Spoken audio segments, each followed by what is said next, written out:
गणानां त्वा गणपतिगुं हवामहे कविं कवीनामुपमश्रवस्तमम् ज्येष्ठराजं ब्रह्मणां ब्रह्मणस्पत आनः शृण्वन्नोतिभिः सीदसादनम् श्रीमहागणाधिपतये नमः।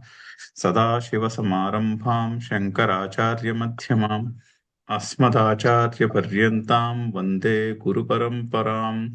श्रुतिस्मृतिपुराणानाम् आलयं करुणालयम् नमामि भगवत्पादशङ्करं लोकशङ्करं। नारायणं नमस्कृत्य नरं चैव नरोत्तमं देवीं सरस्वतीं व्यासं ततो जयमुदीरयेत्। జై గురుదేవ్. ఆరో శ్లోకం చూసాము. ఇంకొకసారి శ్లోకం చదివేసి ముందుకెళ్దాం. చదువుదాము. సన్యాసస్తు మహాబాహో దుఃఖమాప్తుమయోగతః యోగయుక్తో మునిబ్రహ్మ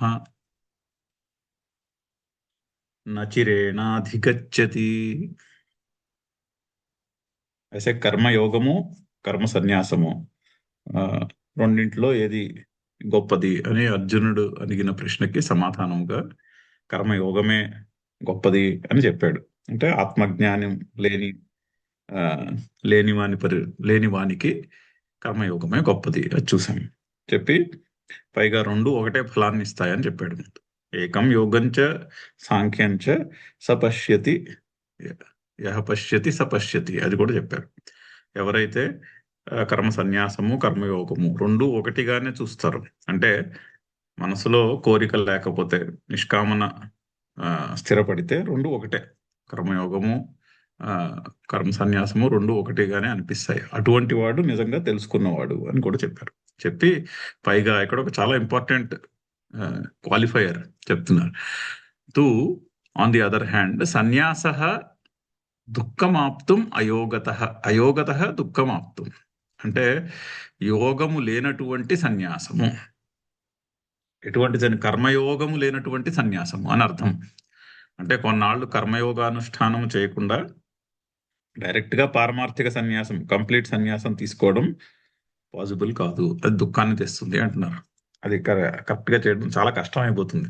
ముందు కొన్నాళ్ళు కర్మయోగాన్ని అనుష్ఠించాలి, ఫలము ఎడల ఆసక్తి వదిలేసి కొన్నాళ్ళు దాని యొక్క అనుష్ఠానం చేస్తే, దాని అభ్యాసము చేస్తే అప్పుడు కర్తృత్వము వదిలేయట తేలికవుతుంది.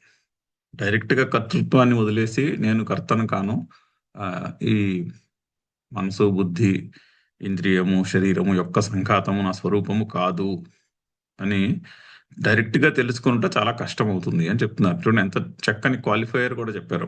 సన్యాసము అంటే మానసిక సన్యాసము కదా, ఇక్కడ పారమార్థిక సన్యాసం అంటున్నారు. అంటే నేను కర్తను కాను అన్న బుద్ధి నిలబడాలి. ఆ బుద్ధి నిశ్చయమునకే మానసిక సన్యాసం అని పేరు. మానసిక సన్యాసం అదే పారమార్థిక సన్యాసం అంటే. అది ఆ బుద్ధి నిశ్చయం నిలబడాలి అంటే కొన్నాళ్ళు కర్మయోగానుష్ఠానము చేయాలి. కర్మయోగానుష్ఠానం చేయకుండా డైరెక్ట్గా సన్యాసం చేయడం కష్టము, అంటే చేయలేరని అర్థం. అదే శంకర్లు కూడా చక్కగా ఎక్స్ప్లెయిన్ చేస్తారు. యోగయుక్త అన్న పదానికి చూసాము, ఎక్కడ యోగయుక్త అన్న యోగము అన్న శబ్దము వచ్చినదని చూడండి. వైదికేన సరే కర్మయోగేన ఈశ్వర సమర్పిత రూపేణ ఫల నిరపేక్షేణ యుక్త. ఎక్కడికక్కడ ఎన్నిసార్లు చదివినా ఆ డెఫినేషన్ మాత్రం ఇది మారదు. ఎక్కడికక్కడ యోగము కర్మయోగము అన్న పదాలు వచ్చినప్పుడల్లా ఈ మాట మళ్ళీ మళ్ళీ చెప్తూనే ఉంటారు. వైదికేన కర్మ అంటే వేదము చెప్పిన కర్మయోగం అనే అంటున్నారు. పోనీ అదేం కొత్తగా నేను చెప్తున్నది కాదు, వేదము చెప్పిన అర్థం ఇదే. కర్మయోగము అంటే పనులు చేస్తూనే ఉండాలి, కానీ పనులలో ఫలాశక్తిని వదిలేసేయాలి. ఫల నిరపేక్షేణ. అది కాదు, అది సంభవం కావట్లేదు అనుకోండి, అప్పుడు ఇది ఈశ్వరునికి చెందిన పని, ఈశ్వరుని కొరకు చేస్తున్నాను అని అనుకోవాలి. భక్తి. సో ఈశ్వర సమర్పిత రూపేణ ఫల నిరపేక్షేణ యుక్త అని చెప్పారు. చెప్పి అలా ఆ విధంగా ఉన్నటువంటి యోగయుక్త, అటువంటి యోగముతో కూడుకున్నవాడు ముని మననాత్, అతను ఆ ఈశ్వరుని యొక్క మననము చేస్తూ ఎక్కడ చూసినా ఏది చేసినా ఏ పని చేసినా అందులో ఈశ్వరుడే కనిపిస్తాడు. భాగవతంలో కొన్ని ఒక కథలో ఈ ఎగ్జాంపుల్స్ ఉంటాయి. వాళ్ళు కొంతమంది భక్తులు అడవిలో నడిచెళ్తూ అక్కడ ఆ, చెట్లను చూస్తారు. చెట్లు కనిపిస్తే వాళ్ళకి చెట్లను చూస్తే ఏం గుర్తొచ్చింది? ఆహా! ఈ చెట్లు శ్రీకృష్ణుడి గురించి ధ్యానము చేస్తున్నటువంటి ఋషుల వలె ఉన్నాయి కదా అనిపించిందిట వాళ్ళకి. ఋషులు బాగా ధ్యానం చేసి ఆ ఆ మరో జన్మలో మళ్ళీ ఆ ధ్యానం యొక్క సంస్కారంతో చెట్టు కింద పుట్టి చెట్టులా అలా ఉండి ఆ శ్రీకృష్ణుణ్ణి ధ్యానము చేస్తున్నారు అని. అలాగా ఆకాశాన్ని మబ్బులను చూసి ఆకాశాన్ని చూస్తే ఏమనిపించింది? మబ్బులను చూస్తే ఏమనిపించిందిట? శ్రీకృష్ణుడి యొక్క నల్లని మబ్బులను చూస్తే శ్రీకృష్ణుడి యొక్క శరీరం యొక్క రంగును మీరు ధరించారు, ఎంత అదృష్టవంతులో మీరు, అలా అనిపించిందిట. సో అక్కడ అది ఈశ్వర రూపస్య మననాత్ అంటే ఎగ్జాంపుల్. అది ఎక్కడ చూసినా కూడా ఏం చేసినా కూడా అది ఈశ్వర ఈశ్వరుని యొక్క స్వరూపమే అందులో కనిపిస్తున్నది అని అర్థం. అటువంటి ముని ఆ, అతడే బ్రహ్మ. ఇక్కడ బ్రహ్మ శబ్దానికి కూడా ఆ, చక్కగా చెప్పారు. రెండు అర్థాలు చెప్తారు బ్రహ్మ శబ్దానికి. ఒకటి ఇమ్మీడియట్ బ్రహ్మ, ఆ, రెండు అల్టిమేట్ బ్రహ్మ. అంటే సో ఇక్కడ కూడా అలాగే చెప్తున్నారు, పరమాత్మ జ్ఞాన లక్షణత్వాత్ ప్రకృత సన్యాస బ్రహ్మ ఉచ్యతే. సన్యాసాన్ని కూడా బ్రహ్మ అనే అంటున్నారు. ఎందుకంటే పరమార్థ లక్షణం ఉండుట వలన దానిని ఆ ఆ సన్యాసాన్ని బ్రహ్మ అంటున్నారు. రెండు రెండు అర్థాలు చెప్తారు. ఒకటి ఇమ్మీడియట్ గా మనకి ఇమ్మీడియట్ గా అనుభవానికి వచ్చే బ్రహ్మ. రెండు అల్టిమేట్ బ్రహ్మ అంటే నిర్గుణ పరబ్రహ్మ. ఈ రెండిట్లో ఆ ఇమ్మీడియట్ బ్రహ్మనే సన్యాసము అన్నారు. ఆ సన్యాసాన్నే ఇమ్మీడియట్ బ్రహ్మ అన్నారు. అంటే సన్యాసం అనగానేమి? మనసులో రాగద్వేషములు పూర్తిగా తొలగిపోవుట. రాగద్వేషములు ఉన్న మనస్సే జీవుడు. ఆ మనసులో రాగద్వేషములు తొలగిపోతే ఆ మనస్సే ఈశ్వరుడు అవుతుంది. సో అలాగా పవిత్రమైన మనస్సుయే సన్యాసం. సన్యాసం అనగా పవిత్రమైన రాగద్వేషములు లేనటువంటి మనస్సు కలిగి ఉండుటే సన్యాసము. రాగద్వేషములు లేని మనసే ఈశ్వరుడు, బ్రహ్మ. అందుకని ఇమీడియట్ బ్రహ్మని అలా చెప్తున్నారు. బ్రహ్మ శబ్దానికి ఆ అర్థం చెప్తున్నారు. ప్రకృత సన్యాస బ్రహ్మ ఉచ్యతే. రాగద్వేషములు లేనటువంటి మనస్సే బ్రహ్మ అంటున్నారు. అదేదో నేను నా సొంత డెఫినేషన్ చెప్పట్లేదు. బ్రహ్మ శబ్దానికి వేదమే చెప్పింది, ఉపనిషత్తు వాక్యమే ఉంది. న్యాస ఇతి బ్రహ్మ బ్రహ్మై పరహ. ఆ పరమైనటువంటిది అల్టిమేట్ నిర్గుణ స్వరూపము కూడా బ్రహ్మయే. న్యాస సన్యాసము కూడా బ్రహ్మయే అని చెప్తున్నారు. సో ఒకటేమో ఇమీడియట్ గా ఉన్న బ్రహ్మ, ఇంకొకటి అల్టిమేట్ బ్రహ్మ అని అలా అర్థం చేసుకో. రెండు అర్థాలు చెప్పారు. రెండు అర్థాల్లో ఒక అర్థం సన్యాసము. సన్యాస శబ్దం, సన్యాసము అంటే నిర్మలమైన మనస్సే బ్రహ్మ అని చెప్పుట. నిర్మలముగా రాగద్వేషములు కోరికలు లేనటువంటి మనస్సు బ్రహ్మ. సో న్యాస ఇతి బ్రహ్మ అని చెప్పి ఈ విధంగా నిర్మలమైన మనస్సు కలిగి కర్మయోగానుష్ఠానము చేసి నిర్మలమైన మనస్సు కలిగి మానసిక సన్యాసము చేసిన వాడు నచిరేణ క్షిప్రమేవ అధిగచ్చతి ప్రాప్తి. చాలా తొందరగా ఆ ముక్తిని పొందుతాడు అని అర్థం. అందుకనే కర్మయోగము గొప్పది అని చెప్పాను. అతః మయా ఉక్తం కర్మయోగ విశిష్యతే. అందుకని శ్రీకృష్ణుడు అర్జునుడికి నీకు కర్మయోగమే గొప్పది అని చెప్తున్నాడు. ఎందుకంటే నువ్వు కొన్నాళ్ళు కర్మయోగానుష్ఠానం చేయకుండా డైరెక్ట్ గా సన్యాసం తీసుకోలేవు. తీసుకున్నా కూడా అది దుఃఖాన్ని తెస్తుంది, కానీ దాని వలన రావాల్సినటువంటి మేలేమి జరగదు. అందుకని నీకు నేను కర్మయోగమే గొప్పదని చెప్తున్నాను అని చెప్తున్నాను. సో ఆ ఆన్సర్కి జస్టిఫికేషన్ లో ఈ వాక్యాలన్నీ చెప్తున్నాడు శ్రీకృష్ణుడు. చదువుదాం శ్లోకం ఇంకొకసారి. సన్యాసస్తు మహాబాహో దుఃఖమాప్తుమయోగతః యోగయుక్తో మునిర్బ్రహ్మ నచిరేణాధిగచ్చతి. చూడండి, ఇప్పుడు మనకు ఎవరికైనా చెప్పాలనుకోండి, బాగా చదువుకోకపోతే నీకు ఉద్యోగం కూడా రాదు అని చెప్తాం. చెప్పి ఇమ్మీడియట్ గా ఏం చెప్తారు? బాగా చదువుకుంటే మంచి ఉద్యోగం వస్తుంది అని ముందు నెగేషన్ చెప్పి తర్వాత పాజిటివ్ చెప్పినట్టుగానే ఇక్కడ కూడా శ్రీకృష్ణుడు వాక్యం అలాగే ఉన్నది చూడండి. మహా అయోగత సన్యాస దుఃఖమాప్తుంది. యోగము లేనివాడు సన్యాసం పుచ్చుకుంటే ఆ అది దుఃఖాన్ని తీసుకొస్తుంది, కర్మయోగము లేనివాడు.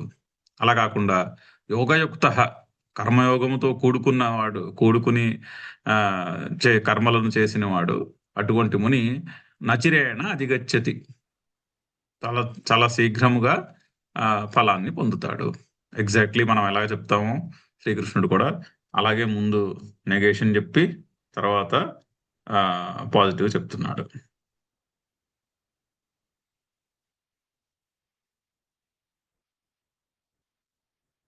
నెక్స్ట్ శ్లోకం. యోగయుక్తో విశుద్ధాత్మా విజితాత్మా జితేంద్రియః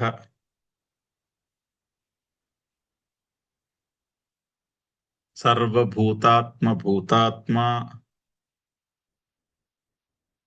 కుర్వన్నపి న లిప్యతే. అవతారిక. యదా పునః అయం సమ్యక్ దర్శన ప్రాప్త్యుపాయత్వేన. అయితే సమ్యక్ దర్శనానికి ఉపాయము కర్మయోగం. సో కర్మయోగము గురించి చెప్తున్నారు. అంతే కదా, సమ్యక్ దర్శనానికి ఉపాయం కర్మయోగం అని చెప్తున్నారు. కర్మయోగము దాని వలన అంతఃకరణ శుద్ధి, దాని వలన సమ్యక్ దర్శనము, నేను కర్తను కాను అనేటటువంటి బుద్ధి నిశ్చయం. సో దానికి ఉపాయమైనటువంటి కర్మయోగం గురించి చెప్తున్నారు ఇక్కడ మళ్ళీ. యోగయుక్త విశుద్ధాత్మ విజితాత్మ జితేంద్రియ సర్వభూతాత్మ కుర్వన్నపి న లిప్యతే. సో ఆ పైన శ్లోకంతోనే అన్వయిస్తోంది. ఆ సమ్యక్ దర్శన ప్రాప్తికి కర్మయోగమును అనుష్ఠానము చేయాలి. అలా చేసిన వాడు యోగయుక్త, యోగముతో కూడుకుని ఉన్నవాడు, కర్మయోగంతో కూడుకున్నవాడు. విశుద్ధాత్మ, అతడు విశుద్ధమైన అంతఃకరణము కలవాడు. ఇక్కడ ఆత్మశబ్దానికి అంతఃకరణము అని అర్థం చెప్పుకోవాలి. విజితాత్మ అంటే దేహాభిమానమును జయించినవాడు. నేను మామూలుగా నేను ఫలానా, నేను ఈ శరీరము మనస్సు యొక్క సంఘాతము, నేను ఫలానా అన్నటువంటి తాదాత్మ్యము ఉంటుంది, అధ్యాస ఆర్ ఐడెంటిఫికేషన్ ఉంటుంది. ఆ ఐడెంటిఫికేషన్ ని జయించినవాడు అని అర్థం విజితాత్మ. జితేంద్రియ అంటే ఇంద్రియ నిగ్రహం కలిగినవాడు. సో వీటన్నిటికీ కూడా చూడండి, అది ఒక సీక్వెన్స్ లో చెప్తున్నారు. ఫస్ట్ కర్మయోగము, తర్వాత అంతఃకరణ శుద్ధి, తర్వాత దేహాభిమానము తొలగిపోవుట. దేహాభిమానం తొలగిపోయినప్పుడు ఇంద్రియముల మీద ఇంద్రియముల మీద జయము. జితేంద్రియ, ఇంద్రియములు పూర్తిగా తన అదుపులో ఉండుట. అటువంటి వాడు నెక్స్ట్ స్టెప్ ఏమిటి? సర్వభూతాత్మ. ఒక లాజికల్ సీక్వెన్స్ లో చెప్పినటువంటి పదాలు, ఒక స్టెప్ తర్వాత ఇంకో స్టెప్. అలా ఉన్నవాడు సర్వభూతాత్మ, అన్ని భూతములకు నేనే ఆత్మను అని తెలుసుకున్నవాడు అవుతాడు. అంటే అన్ని భూతములకు ఆత్మను నేను అని తెలుసుకున్నవాడు. సర్వభూతాత్మ, అన్ని జీవుల యొక్క ఆత్మయు కూడా నేనే అన్నటువంటి అనుభవము కలిగినవాడు. అతడు కుర్వన్ అపి న లిప్యతే. అతడు పనులు చేస్తున్నా కూడా ఆ పనులు అతనిని బంధించవు.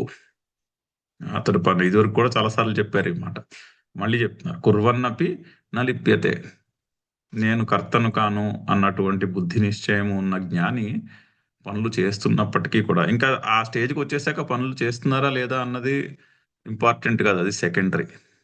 ఒకవేళ పనులు చేస్తున్నప్పటికీ కూడా వాళ్ళు ఆ పనుల యొక్క ఫలముల చేత బంధింపబడరు. ఎందుకు అంటే నేను కర్తను కాను అన్నటువంటి బుద్ధి నిశ్చయంతో ఆపరేట్ చేస్తున్నారు. చదువుదాం భాష్యం. యోగేన యుక్తః, యోగయుక్తః అంటే యోగముతో కూడుకుని ఉన్నవాడు. ఇక్కడ యోగము అంటే కర్మయోగము అని చదువుకోవాలి. కర్మయోగముతో కూడుకుని వాడు. యాక్చువల్లీ వేరే చోట బుద్ధి యోగం దదామి అంటాడు శ్రీకృష్ణుడు. బుద్ధి యోగాన్ని ఇస్తున్నాను అంటాడు. ఇప్పుడు చూడండి, కర్మయోగమైనా జ్ఞానయోగమైనా ఇప్పుడు దాకా రెండు మార్గాల గురించి చెప్తున్నట్టు ఉంది కదా. కర్మయోగమైనా జ్ఞానయోగమైనా ఎక్కడ ఉండాలి? బుద్ధిలో ఉండాలి నిశ్చయం. అందుకని దానికి బుద్ధి యోగము అంటాడు. రాబోతోంది అన్నమాట ఇక్కడ. సో ఇక్కడ ఈ యోగానికి అలా అర్థం చేసుకోవాలి. కర్మయోగము అని అర్థం చేసుకోవాలి, బుద్ధి యోగము అని కూడా అర్థం చేసుకోవచ్చు. సో ఇక్కడ కాంటెక్స్ట్ లో అయితే కర్మయోగం గురించి చెప్తున్నారు. యోగేన యుక్తః యోగయుక్తః విశుద్ధాత్మ విశుద్ధ సత్వః. సత్వ శబ్దానికి ఆత్మ శబ్దానికి సత్వ అన్న పర్యాయ పదం చెప్తున్నారు. సత్వము అంటే అంతఃకరణము అని అర్థము. సో విశుద్ధమైనటువంటి అంతఃకరణం. అంతఃకరణ శుద్ధి అంటే అరిషడ్ వర్గాలు అంటాగా, రాగము, ద్వేషము, కామము, క్రోధము, మదమాత్సర్యములు లేకుండా ఉండుట, అది విశుద్ధమైనటువంటి అంతఃకరణము. ఇగో ఈ మాట కూడా చాలాసార్లు చెప్పుకున్నాము.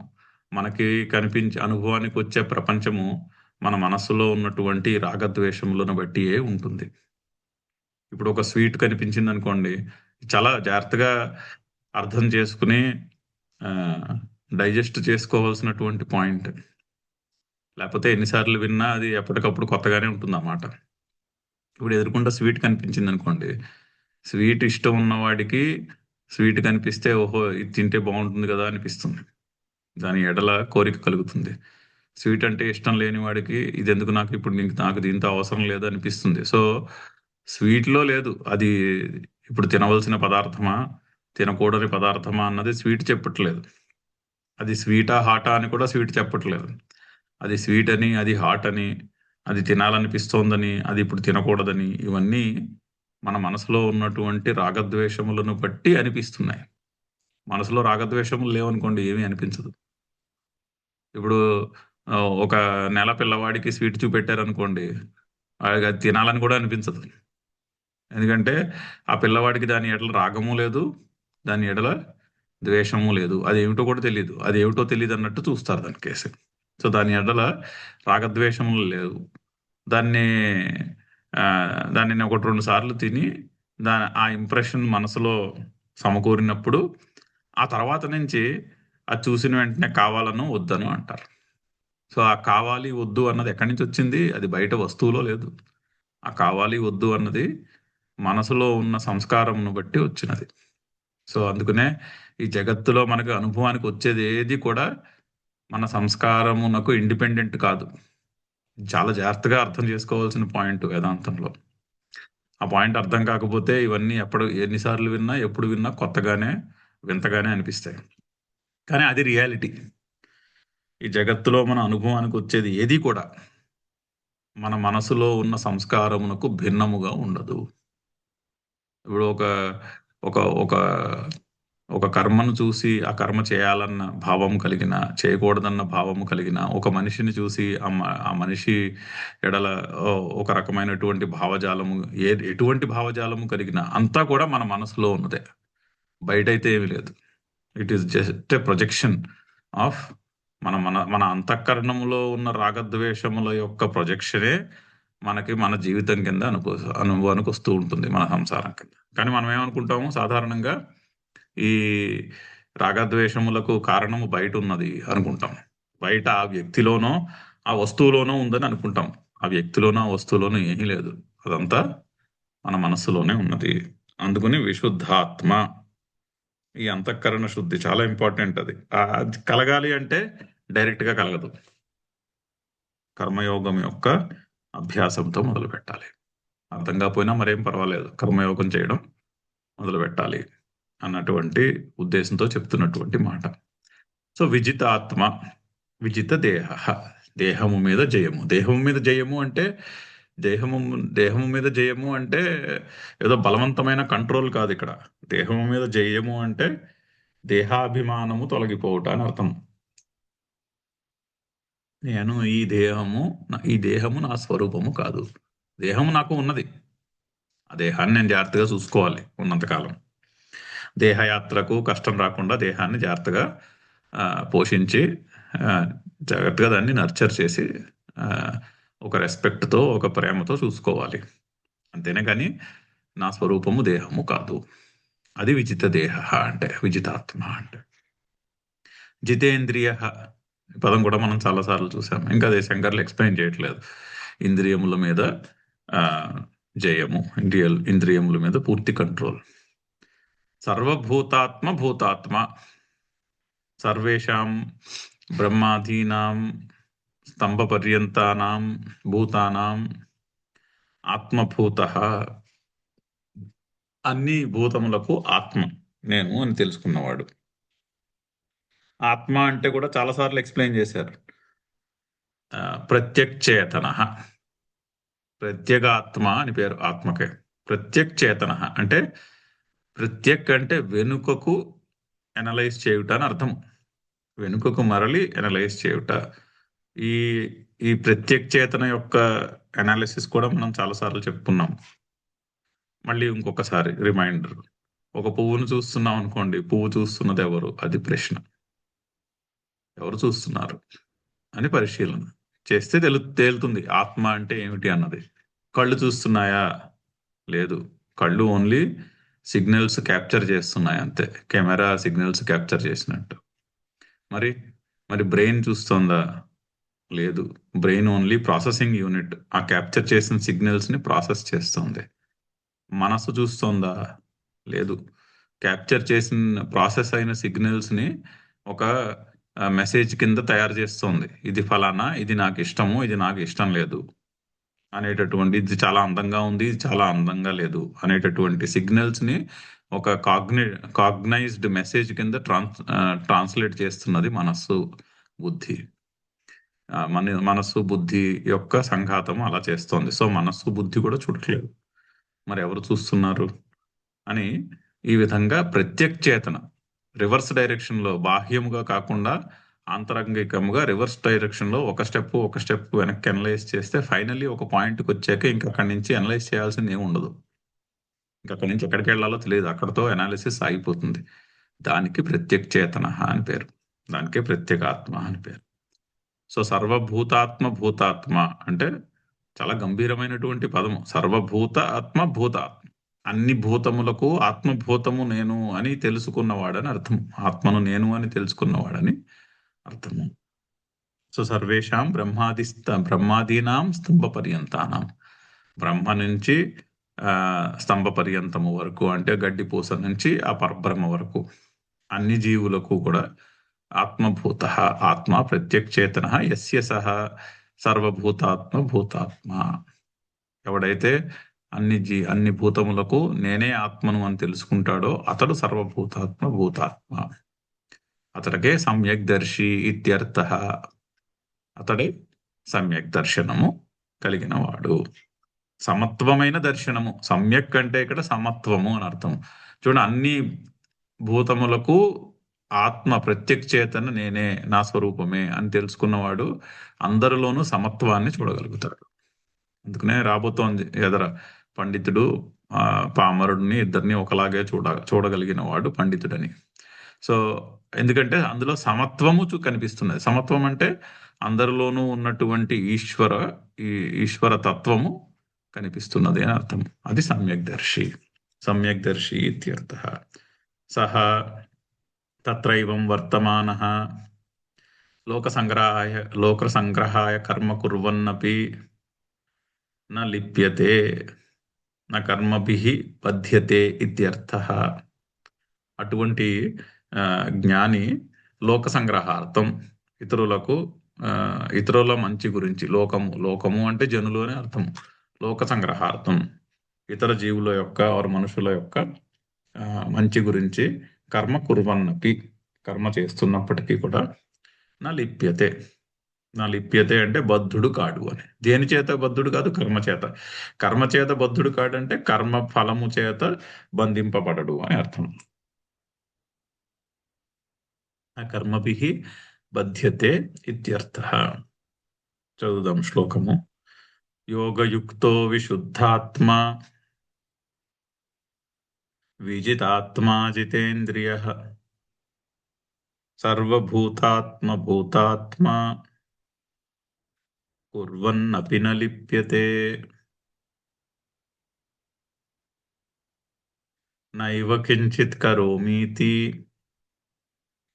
యుక్తో మన్యతే తత్వవిత్.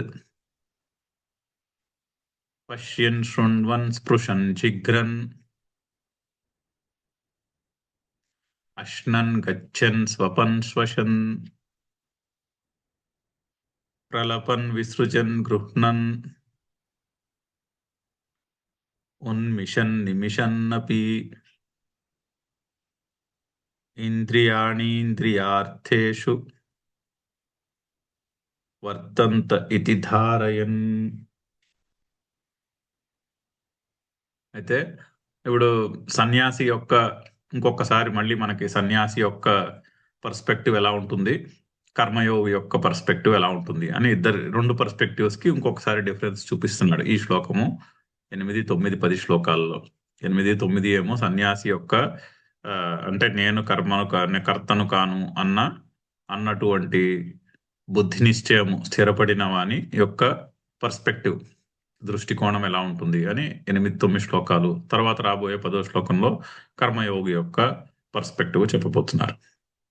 నచసౌ పరమార్థతః కరోతి అతః. అంటే ఆ జ్ఞానము ఉన్నవాడు సర్వభూతాత్మ భూతాత్మ కుర్వన్నపి న లిప్యతే అంటున్నారు కదా. కర్మలు చేస్తున్నప్పటికీ కూడా కర్మఫలము చేత బంధింపబడు. ఎందుకు? అతడు అసౌ పరమార్థతః న కరోతి. ఇన్ రియాలిటీ అతను ఏం చేయట్లేదు, ఎందుకంటే అతడు కర్తయే కాదు. అందుకని జరుగుతున్న పనులన్నీ కూడా ఇవి జరుగుతున్నాయి అనే అనుభవం ఉంటుంది, కానీ చేస్తున్నాను అనే అనుభవము అతనికి ఉండదు. అంటే ఈ ఈవెంట్స్ హ్యాపెన్, పనులు జరుగుతూ ఉంటాయి, కర్మ జరుగుతూ ఉంటుంది అనే ఒక అండర్స్టాండింగ్ లో కంప్లీట్ గా ఎస్టాబ్లిష్ అయి ఉన్నవాడు జ్ఞాని.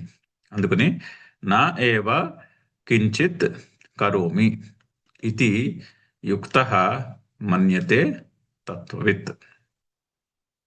సో ఆ కర్మయోగానుష్ఠానము చేసి కర్మయోగానుష్ఠానము మనసులో బాగా స్థిరపడి తద్వారా అంతఃకరణ శుద్ధి, తద్వారా నేను కర్తను కాను అనేటటువంటి జ్ఞానమునకు యోగ్యత కలిగిన వాడు యుక్త. ఆ తత్వవిత్, అటువంటి యుక్తుడైనటువంటి తత్వవిత్. ఆ యుక్త అన్న పదం చాలా ఇంపార్టెంట్. మళ్ళీ అది యోగము కలిగిన వాడని అర్థము. యుక్త అంటే యోగము కలిగిన వాడు అంటే ఎక్కడి నుంచి వచ్చింది? కర్మయోగము. సాధనము కర్మయోగము, సాధ్యము ఇది సాధ్యమైనటువంటి స్టేట్. అంటే కొండెక్కేసి కూర్చున్న తర్వాత ఏ విధంగా ఉంటుంది, కనిపిస్తుంది సీనరీ అన్నట్టు చెప్తున్నటువంటి మాట. కొండ ఎక్కిన వాడి పర్స్పెక్టివ్, ఎక్కుతున్నవాడు ఎక్కడానికి సాధన చేస్తున్న వాడి యొక్క పర్స్పెక్టివ్, అలా అర్థం చేసుకోవాలి. సన్యాసి యొక్క పర్స్పెక్టివ్, కర్మయోగం యొక్క పర్స్పెక్టివ్ అంటే ఆ విధంగా. యోగారూఢ సన్యాసి, ఆరురుక్షోహో కర్మయోగి. కొండెక్కాలి అన్న కోరికతో సాధన చేస్తున్నవాడు కర్మయోగి. ఎక్కి హాయిగా విశ్రాంతి తీసుకుంటున్నవాడు సన్యాసి, యోగారూఢుడు. ఆ విధంగా అర్థం చేసుకుంటే చాలా చక్కగా అనాలజీ దృష్టిలో పెట్టుకుంటే చక్కగా అర్థమవుతాయి ఈ మాటలు. నా ఏవ కించిత్ కరోమి, నేనేమి చేయటలేదు. కించిత్ నా కరోమి, కొంచెం కూడా చేయట్లేదు అని యుక్త ఇది అని యుక్తుడు తత్వవిత్, తత్వము తెలిసినవాడు నిన్యతే అని భావిస్తాడు. అంటే ఆ బుద్ధి నిశ్చయము ఉంటుంది అని అర్థం. దానికే ఎగ్జాంపుల్స్ కోట్ చేస్తున్నారు. ఎటువంటి పనులు నేనేమీ చేయటలేదు అనుకుంటాడు అంటే అన్ని పనుల యొక్క లిస్టు చెప్తున్నారు. పశ్యన్ అంటే చూస్తున్నప్పటికీ కూడా, శృణ్వన్ వింటున్నప్పటికీ కూడా, స్పృశన్ ముట్టుకుంటున్నప్పటికీ కూడా, దేన్నైనా తాకుతున్నప్పటికీ కూడా, జిఘ్రన్ వాసన అనుభవానికి వస్తున్నప్పటికీ కూడా, అశ్నన్ తింటున్నప్పటికీ కూడా, గచ్చెన్ వెళుతున్నప్పటికీ కూడా, స్వపన్ నిద్రిస్తున్నా కూడా, శ్వసన్ శ్వాస పీల్చుకుంటున్నప్పటికీ కూడా, ప్రలపన్ మాట్లాడుతున్నప్పటికీ కూడా, విసృజన్ దేనైనా విడిచిపెట్టుతున్నప్పుడు కూడా, గృహణన్ దేనైనా పట్టుకున్నప్పుడు కూడా, ఉన్మిషన్ కళ్ళు తెరిచి ఉన్నప్పటికీ కూడా, నిమిషన్ కళ్ళు మూసుకున్నప్పటికీ కూడా. అంటే అన్ని కవర్ చేస్తారు. ఆ ఆ, జ్ఞానేంద్రియములు కర్మేంద్రియములతో చేసే పనులన్నీ 10 ఇంద్రియాలు మనస్సు, 11 ఒక సూపర్ ఇంద్రియము, అన్నిటికీ సూపర్ ఇంద్రియము మనస్సు. అన్ని ఇంద్రియములు చేయగలిగిన పని ఆ మనస్సు, ఆ ఇంద్రియం పని చేయకపోయినా చేసేయగలదు.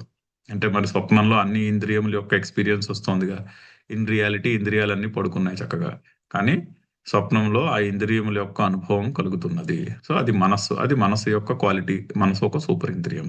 సో ఈ 11 ఇంద్రియాలతోనూ చేయగలిగే పనులు ఏదైనా సరే, చూచినా, తింటున్నా, మాట్లాడుతున్నా, దేన్నైనా ముట్టుకున్నా, కదిలినా, కూర్చున్నా, నుంచున్నా, ఏది చేసినప్పటికీ కూడా చేస్తున్నప్పుడు ఏమనుకుంటాడు జ్ఞాని? ఇంద్రియాణి ఇంద్రియార్థేషు వర్తంతే ఇది ధారయన్. ఆ వర్తంత ఇతి అంటే సంధి విడగొడితే వర్తంతే ఇతి అని వస్తుంది. సో ఇంద్రియాణి ఇంద్రియార్థేషు వర్తంతే. ఇంద్రియముల యొక్క అర్థములతో వర్తంటే వ్యవహారము చేయుచున్నవి. ఇప్పుడు తింటుంటే రుచి తెలుస్తుంటే ఆ ఆ, నాలుక, ఆ ఇంద్రియ శక్తి ఆ తింటున్నటువంటి పదార్థముతో ఇంటరాక్ట్ అయ్యి నాకు రుచి యొక్క అనుభవాన్ని వచ్చేటట్టు చేస్తున్నది. అంతేనే కానీ అందులో నేను చేస్తున్నది ఏమీ లేదు. ఆకలి వేసి భోజనం చేస్తున్నప్పుడు నా భోజనం చేస్తున్నటువంటి పదార్థంలో ఉన్న రుచి నాకు తెలిసేటట్టు చేస్తున్నదే కానీ నేను చేస్తున్నది ఏమీ లేదు అని క్లియర్గా తెలుసుకుంటాడు. అంతే కదా, నేను చేస్తున్నది ఏం లేదు, నేను సాక్షిగా ఉండి గమనిస్తున్నాను, సాక్షిగా ఉండి వాటిని తెలుసుకుంటూ ఉన్నాను. ఇప్పుడు నిజంగా అది చాలా ఇంపార్టెంట్ కాన్సెప్ట్, సాక్షి భావంతో గమనిస్తూ ఉండుట. ఏది జరిగినా కూడా, మనం ఏ పని చేస్తున్నా కూడా, ఇంట్లో పని చేస్తున్నాం అనుకోండి, సాక్షి భావంతో మనం పని ఎలా చేస్తున్నామో మనమే గమనించవచ్చు. ఆ కేపబిలిటీ మనందరికీ ఉంది. ఇప్పుడు మనం పాఠం వింటున్నాం అనుకోండి, ఈ పాఠం వింటున్నప్పటికీ కూడా సాక్షి భావంతో నేను పాఠం వింటున్నానా లేదా అని తెలుస్తూనే ఉంటుంది. నేను పాఠం సరిగ్గా వింటున్నానా, లేకపోతే నా మనసు ఇటు అటు పరిగెట్టేస్తుందా, లేకపోతే నాకు నిద్ర వస్తుందా, చెప్తున్నది అర్థం అవుతుందా లేదా అని క్లియర్గా మనకి తెలుస్తూ ఉంటుంది. సో కానీ ఆ సాక్షి భావాన్ని పట్టించుకోము. మనకి క్లియర్గా ఎప్పటికప్పుడు తెలుస్తూనే ఉంటుంది. కొద్దిగా ఒక్కసారి కొంచెం సూక్ష్మంగా పరిశీలిస్తే తెలుస్తుంది అది. కానీ దాన్ని పట్టించుకోము, ఆ సాక్షి భావాన్ని దాన్ని పక్కన పెట్టేసి ఆ ఎక్స్పీరియన్స్లో దూకేస్తాం. కనిపిస్తున్న జరుగుతున్నటువంటి అనుభవంలో దాని మీద కర్తృత్వాన్ని ఎత్తినేసుకుని అందులోకి దూకేస్తాం. అలా కాకుండా ఇంద్రియాన్ని ఇంద్రియార్థేషు వర్తంతే ఇది ధారయన్ అని నిశ్చయము కలిగి ఉంటాడు. తత్వము తెలిసినవాడు వాని యొక్క ప్రవర్తన ఈ విధముగా ఉంటుంది. అందుకని అతడు ఒకవేళ పనులు చేస్తున్నప్పటికీ కూడా చేయట్లేదు. ఎందుకు? పనులు శరీరము చేస్తోంది, శరీరము, మనస్సు, ఇంద్రియము, బుద్ధి పని చేస్తోంది, నేను సాక్షిగా చూస్తున్నాను. ఏ పని జరుగుతున్నప్పటికీ కూడా ఈ మనస్సు, శరీరము యొక్క సంఘాత్మ పని చేస్తోంది, నేను సాక్షిగా ఉండి దానిని గమనిస్తున్నాను. యాక్చువల్లీ అలా చేయగలిగితే చేసే పనిలో చాలా దాన్ని ఏమంటారు, ప్రొడక్టివిటీ, క్వాలిటీ కూడా పెరుగుతాయి. మీరు ట్రై చేసి చూడండి, ఎప్పుడైనా ట్రై చేసి చూస్తే తెలుస్తుంది. ఆ విధంగా మనం ఏ పని చేసినప్పటికీ కూడా, చిన్న పని అవ్వచ్చు, పెద్ద పని అవ్వచ్చు, ఏ పని చేసినా కూడా సాక్షి భావంతో పని చేయగలిగితే ఆ పనిలో క్వాలిటీ, ఆ పనిలో క్రియేటివ్నెస్, ఆ పనిలో ప్రొడక్టివిటీ, ఆ పనిలో అలసట తెలియకపోతే ఇవన్నీ కనిపిస్తాయి. ఇవన్నీ కూడా అక్కడ అనుభవానికి వస్తాయి. సో అందుకనే జ్ఞాన నిష్టలో ఉన్నవాళ్ళు బోల్డ్ అంత యాక్టివిటీ చేయగలరు అలసిపోకుండా. ఎందుకంటే వాళ్ళు చేస్తున్నప్పటికీ కూడా ఏమీ చేయుటలేదు అనే సాక్షి భావంలో నిలుచుని ఉంటారు. అదే కర్మని అకర్మ అంటే. కర్మ జరుగుతున్నప్పటికీ కూడా అకర్మ కనిపిస్తుంది, చాలా క్లియర్గా కనిపిస్తుంది, నేను సాక్షిని. ఇప్పుడు నేను క్లాస్ చెప్తున్నప్పుడు కూడా క్లియర్గా తెలుస్తుంది నేను చెప్తున్నాను. ఈ పదం చదువుతుంటే నాకు క్లియర్గా తెలుస్తుంది, ఓకే ఈ పదం యొక్క అర్థము నాకు అర్థమైన మాట చెప్తున్నాను. అదే నేను అర్థం కాని మాట చెప్పాను అనుకోండి, మీకు అప్పుడు కూడా నాకు క్లియర్గా తెలుస్తుంది నాకు అర్థం కాలేదు కానీ నేను ఏదో చెప్పేస్తున్నాను అని చాలా క్లియర్గా తెలుస్తుంది. సో ఆ సాక్షి భావంతో పని చేస్తే ఆ పనిలో ప్రొడక్టివిటీ, క్వాలిటీ కూడా చాలా చాలా సడన్గా చాలా పెరుగుతాయి, మనకు తెలియకుండానే పెరుగుతాయి. అది అది జ్ఞాని యొక్క పర్స్పెక్టివ్ అలా ఉంటుంది. చదువుతాం భాష్యము. మన్యతేతి పూర్వేణ సంబంధ. అయితే 9వ శ్లోకంలో ఉన్న ఆ దానికి పైన 8వ శ్లోకంలో యుక్తో మన్యతే తత్వవిత్ అన్నారు కదా, ఈ మన్యతే అన్నదానికి ఇదంతా కూడా ఆ దానికి అన్వయించుకోవాలి అని చెప్తున్నారు. పశ్యన్ చూ సారీ యస్య ఏవం తత్వవిదః సర్వకార్యకరణ చేష్టాసు కర్మసు అకర్మైవ పశ్యతః. చూసారా, అదే మాట చెప్తున్నారు. సర్వ కార్యకరణ చేష్టాసు కర్మసు అంటే కార్యకరణ సంఘాతము అంటే ఇంద్రియము, శరీరము, మనస్సు అనే అర్థము. ఈ కార్యకరణ సంఘాతము చేయుచున్నటువంటి చేష్టల యందు అంటే అన్ని కర్మల యందు అకర్మైవ పశ్యత, అందులో అకర్మ కనిపిస్తూ ఉంటాడు. అంటే పని చేస్తున్నప్పటికీ కూడా నేను సాక్షిని అని క్లియర్గా తెలుస్తూ ఉంటుంది, మనకి తెలుస్తుంది. కాకపోతే ఏమవుతుందంటే మనం పట్టించుకోము దాన్ని. ఆ సాక్షి భావాన్ని పక్కన పెట్టేస్తాం, పక్కన పెట్టేసి పనిలో దూకేస్తాం. అలా కాకుండా పని చేయొచ్చు, చాలా బిజీగా పని చేయొచ్చు, బోల్డ్ అంత పని చేయొచ్చు, కానీ ఆ సాక్షి భావాన్ని ఎప్పటికప్పుడు ఆ సాక్షి భావాన్ని దానికి ప్రయారిటీ ఇస్తూ ఉండాలి. ఆ సాక్షి భావం యొక్క ఎక్స్పీరియన్స్ని ఇగ్నోర్ చేయకుండా ఆ సాక్షి భావాన్ని నిలబెట్టుకుంటూ ఉండాలి ఎప్పటికప్పుడు అని అర్థం.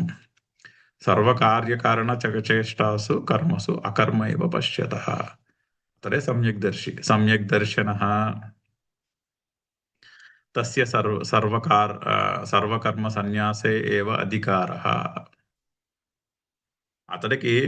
అతనికే సర్వకర్మ సన్యాసం నందు అధికారం. సో ఎవడైతే ఎప్పటికప్పుడు ప్రతి క్షణము ప్రతి మూమెంట్లోనూ ఆ సాక్షి భావాన్ని నిలబెట్టుకోగలుగుతారో అతడికి సర్వకర్మ సన్యాసం నందే అధికారం. ఎందుకంటే కర్మ చేస్తున్నప్పటికీ కూడా చేయట్లేదు, ఇంకా అక్కడ చేయాల్సింది ఏం లేదు సన్యాసము. ఆ సాక్షిభావం నిలబెట్టుకుంటే అదే సన్యాసం అయిపోయింది, అదే సన్యాసం అంతే, ఇంకా వేరేదేం చేయక్కర్లేదు. అందుకనే అతనికి సర్వకర్మ సన్యాసమునందే అధికారము. చూడండి ఎంత చక్కగా పర్స్పెక్టివ్ని మార్చి చెప్పారో శ్రీకృష్ణుడు. సన్యాసం సర్వకర్మ సన్యాసము వలన మోక్షము అని తెలిసి నాకు సర్వకర్మ సన్యాసము కావాలి అంటే ఏమి చేయక ఎక్కడికి వెళ్ళి ఏమి చేయక్కర్లేదు. ఎక్కడికి వెళ్ళి ఉన్నవన్నీ వదిలేసి ఎక్కడికో పారిపోయి వేరే ఆశ్రమాన్ని ఏదో ఆశ్రయించి ఏ సన్యాసం పుచ్చుకుని అలాంటివి ఏమి చేయక్కర్లేదు. మనసులో ఉండాలి, మనసులో సాక్షి భావంని నిలబెట్టుకోవాలి, అంతే. అంత మాత్రమే చేయాలి. ఇంకా తర్వాత ప్రారంభం ఎటు నడిపిస్తే అటు వెళ్తుంది బండి, అంతేనే కానీ మనం స్పెషల్గా కలుగు చేసుకుని దాన్ని బలవంతంగా ఏదో చేయవలసినటువంటి అవసరం లేదు. మెయిన్లీ గృహస్థులకు చాలా ఊరటనిచ్చేటటువంటి మాటలు ఇవన్నీ. ఏమి చేయక్కర్లేదయ్యా, నువ్వు చేస్తున్న పని నువ్వు చేసుకుంటూ ఉండు, నువ్వు ఎక్కడున్నావో అక్కడే ఉండు, ఏ పని చేస్తున్నావో వచ్చేయి, కేవలము మనసులో సాక్షి భావాన్ని నెలకొల్పుకో చాలంటున్నాడు. సో సర్వకార్యకరణ చేష్టాసు కర్మసు అకర్మైవ పశ్యత సమ్యక్ దర్శిన తస్య సర్వకర్మ సన్యాసే ఏవ అధికార. అతనికి సర్వకర్మ సన్యాసమునందే అధికారము. ఎందుకు? కర్మణ అభావ దర్శనాత్, కర్మలలో కర్తృత్వం లేదు. అంటే కర్మణ అంటే కర్త యొక్క అభావ దర్శనాత్, కర్త లేడని తెలుసుకుంటున్నాడు. కాబట్టి నేను సాక్షిని, నేను కర్తం కాదు. పని జరుగుతోంది, పని చేస్తాను, నేను చేయాల్సిన పని చేస్తాను. పొద్దున్న లేచి నేను చేయవలసిన పని నేను చేస్తాను. What ever that work is, చిన్న పెద్ద తేడా లేదు. పొద్దున్నే నేను లేచి నా డ్యూటీలో వరుసగా నా డ్యూటీ చేసుకుంటూ పోతాను, అంతే.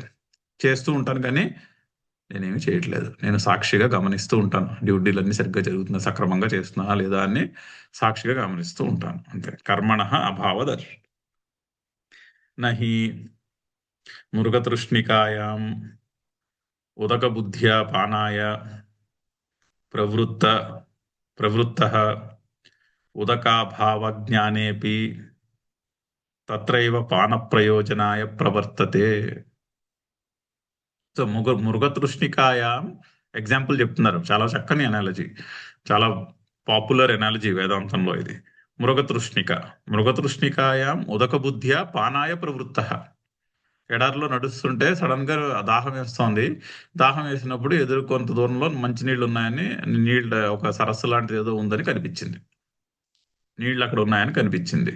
సో మృగతృష్ణికి అక్కడ నీళ్లుండి కనిపిస్తే ఏం చేస్తాడు మనిషి? ఓహో, దాహం వేస్తోంది, అక్కడ నీళ్లు ఉన్నాయి, అటువైపు నడుద్దామని గబగబా ఆ నీళ్ళకేసి నడవడం మొదలు పెడతాడు. మృగతృష్ణికాయాం ఉదక బుద్ధ్యా పానాయ ప్రవృత్త. అలా చేస్తున్నవాడు నీళ్లున్నాయన్నప్పుడు అటువంటి ప్రయత్నం చేశాడు. కానీ ఉదక అభావ జ్ఞానేపి, ఉదకము లేదని జ్ఞానము కలిగినప్పుడు, ఓ అయ్యో ఇది ఓన్లీ ఆప్టికల్ ఇల్యూజనే, కానీ ఇందులో నిజంగా అక్కడ అక్కడ అక్కడ నీళ్లు లేవు అని తెలిసింది అనుకోండి. అలా తెలిసినవాడు చేయడుగా, తెలిసినవాడు ఆ నీళ్ళకేసి పరిగెట్టడు. సర్లే అలాగే కనిపిస్తూ ఉంటుంది, అది ఎడారిలో ఎండ యొక్క లక్షణం అది. ఈ ఎండ ఎలా ఉంటే నా మనసులో కూడా దాహము నీళ్లు గుర్తొస్తున్నాయి కాబట్టి ఎదురుకుండా అదే అలా ఆప్టికల్ ఇల్యూజన్ లా నాకు కనిపిస్తోంది, కానీ అది నిజంగా అక్కడేం నీళ్లు లేవు అని తెలిసిన వాడు కంగారు పడి ఆ డైరెక్షన్ లో పరిగెట్టాడు అంటున్నారు. పరిగెట్టాడు కదా అంటున్నారు. ఉదక అభావ జ్ఞానేపి తత్రైవ పాన ప్రయోజనాయ నా ప్రవర్తతే. ఆ నా తీసుకొచ్చి ప్రవర్తతే పక్కన పెట్టుకోవాలి లాస్ట్ లో. అలాగే నీళ్లు లేవు అని తెలిసిన వాడు నీటికేసి పరిగెట్టాడు కదా, లేని నీటికేసి పరిగెట్టాడు కదా అంటున్నా. ఆ విధంగా ఇక్కడ కర్తృత్వమే లేదు, ఈ సృష్టిలో కర్తృత్వం అనేది లేదు అసలు. చూస్తున్నాం కదా, సూర్యుడు రోజంతా కాంతినిస్తాడు, కానీ సూర్యుడు ఏం చేయట్లేదు. ఆ విధంగా ఆయనేం కర్త కాదు, అది సృష్టి యొక్క స్వరూపం అంతే. అలా కర్మలు నడుస్తూ ఉంటాయి, ఆ పనులు అలా నడుస్తూ ఉంటాయి. నేను శ్వాస పీలుస్తున్నాను, రోజంతా శ్వాస 24/7 శ్వాస పీలుస్తాను, కానీ నేనేమీ చేయట్లేదు. ఆ శ్వాస నడుస్తూ ఉంటుంది, అది శరీరం యొక్క ధర్మము. ఆ శరీరం యొక్క ఆ మెషినరీకి లైఫ్ స్పాన్ ఉన్నంత వరకు అది శ్వాస పీలుస్తూనే ఉంటుంది. ఆ లైఫ్ స్పాన్ అయిపోయిన తర్వాత మీరు ఎంత చేసినా అది శ్వాస పీల్చదు, ఏం చేసినా పీల్చదు. ఆ విధంగా నేనేం చేయట్లేదు మరి, ఇంకా నేను నా ప్రమేయం ఏముంది అందులో? నా ప్రమేయం ఏమీ లేదు. ఆ ఆ శరీరానికి ఆ లైఫ్ స్పాన్ ఎంత ఉందో, ఆ లైఫ్ స్పాన్ ఉన్నంత వరకు ఎవరు కావాలన్నా వద్దన్నా శరీరం అలా శ్వాస పీల్చుకుంటూనే, నాకు వద్దు, నాకు చిరాకు వచ్చి ఇంకా నేను శ్వాస పీల్చను అంటే ఆగుతుంది ఏమిటి? ఆగదుగా. అలాగా దాన్ని అది అర్థం చేసుకుందుకు ఇది మృగతృష్ణకు ఎగ్జాంపుల్ చెప్తున్నారు. ఆ విధంగా జ్ఞాని ఏమి చేయుటలేదు అని అర్థం. చదువుదాం ఒకసారి శ్లోకము. నైవ కించిత్ కరోమీతి యుక్తో మన్యతే తత్వవిత్ పశ్యన్ శృణ్వన్ స్పృశన్ జిఘ్రన్ అశ్నన్ గచ్చన్ స్వపన్ శ్వసన్ ప్రలపన్ విసృజన్ గృహ్ణన్ ఉన్మిషన్ నిమిషన్నపి ఇంద్రియాణీంద్రియార్థేషు వర్తంత ఇతి ధారయన్. ఓం పూర్ణమదః పూర్ణమిదం పూర్ణాత్ పూర్ణముదచ్యతే పూర్ణస్య పూర్ణమాదాయ పూర్ణమేవావశిష్యతే. ఓం శాంతి శాంతి శాంతి. హరి ఓం.